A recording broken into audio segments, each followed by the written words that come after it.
பரபரப்பு செய்திகளுக்காக நான் மதுமிதா. U19 உலக கோப்பை இந்தியாவுக்கு எதிராக பாகிஸ்தான் பந்து வீச்சு தேர்வு. டாஸ் வென்ற பாகிஸ்தான் அணியின் கேப்டன் பர்கான் யூசப் பந்து வீச்சை தேர்வு செய்தார்.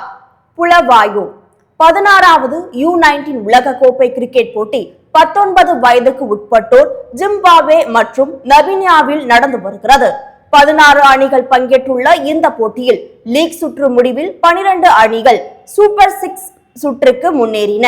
அவை இரு பிரிவாக பிரிக்கப்பட்டு மோதுகின்றன. இந்த நிலையில் சூப்பர் 6 சுற்றின் கடைசி ஆட்டம் புலவாயோவில் இன்று பிற்பகல் 1 மணிக்கு நடக்கிறது. இதில் பரம எதிரிகளான இந்தியா, பாகிஸ்தான் குரூப் 2 அணிகள் பலப்பரீட்சை நடத்துகின்றன. இதன் முடிவில் அரையிறுதிக்கு தகுதி பெறும் கடைசி அணி எது என்பது தெரிய வரும். இந்த போட்டிக்கான டாஸ் போடப்பட்டது. அதில் டாஸ் வென்ற பாகிஸ்தான் அணியின் கேப்டன் பர்கான் யூசப் பந்து வீச்சை தேர்வு செய்தார்.